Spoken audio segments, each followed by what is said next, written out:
Monsieur le député Dominique Lefebvre, Mesdames et Messieurs les parlementaires et sénateurs, Mesdames et Messieurs, chers amis, je suis heureuse de participer dans cette première cérémonie de Nouvel An iranien à l'Assemblée nationale.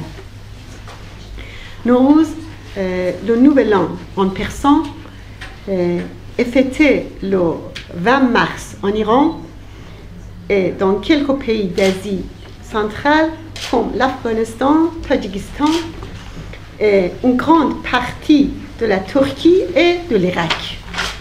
C'est aussi intéressant de savoir combien les mollahs au pouvoir sont hostiles à ces traditions. Ces 30 dernières années, ils ont tout essayé pour faire oublier et arrêter Nowruz. Mais ils ont échoué devant la volonté des Iraniens et leur amour pour leur culture ancienne. Je suis sûre que les mollahs vont échouer de la même façon devant la passion du peuple iranien pour la liberté et la souveraineté populaire. Alors que le printemps est arrivé en Iran, les mollahs vivent dans l'hiver noir et brutal et ne trouvent aucune porte de sortie aux crises qui vont les mener à leur renversement.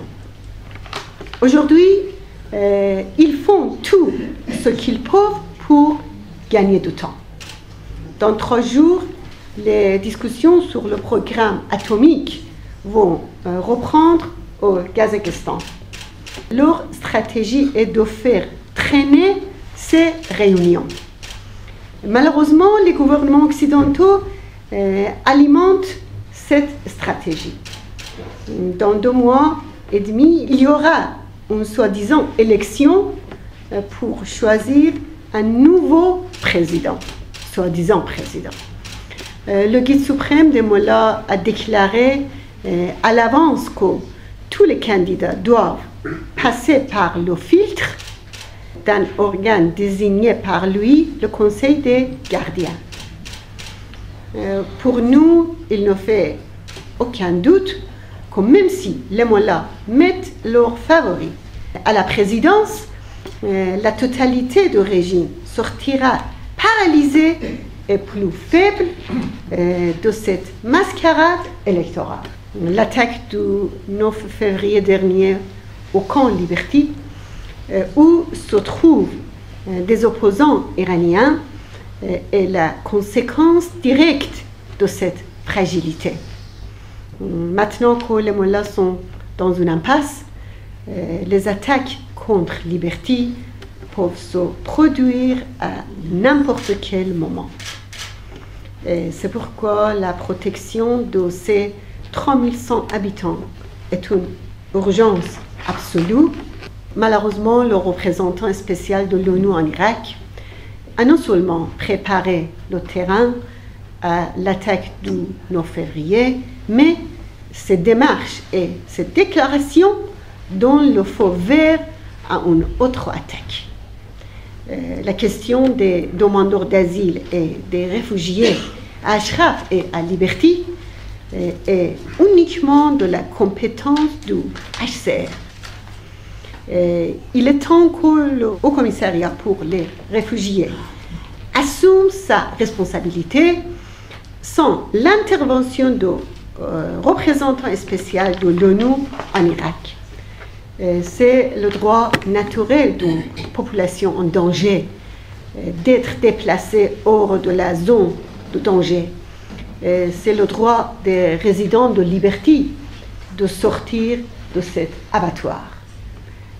Il y a 2 options, soit le transfert immédiat de tous les résidents aux États-Unis ou en Europe, soit le retour rapide à Ashraf qui bénéficie d'une sécurité relative pour ensuite être réinstallé dans d'autres pays. J'attends du gouvernement français de reconnaître la résistance légitime du peuple iranien pour un changement de régime et d'être à l'avant-garde d'une initiative à l'Union européenne pour garantir la protection des résidents de Liberty sur la base de ces deux options. Nous avons entendu qu'il y a 2 jours que le ministre de renseignement du régime de Mullah Moslehi, il est allé en Irak pour parler sur le sujet de notre mouvement là-bas, les résidents au Liberty en Ashra. Et il a demandé au gouvernement irakien pour expulser les résidents. Ça signifie qu'il y a beaucoup de complots pour nouveaux massacres et pour nouveaux problèmes humanitaires et une catastrophe humanitaire. Mesdames et messieurs, j'espère que Nowruz apportera à tous la joie et la prospérité ainsi qu'au peuple français. Nous croyons profondément dans le printemps de la renaissance politique et sociale. Je suis convaincue que le régime des Mollahs, comme l'hiver, va céder la place au printemps du peuple iranien. Je vous remercie.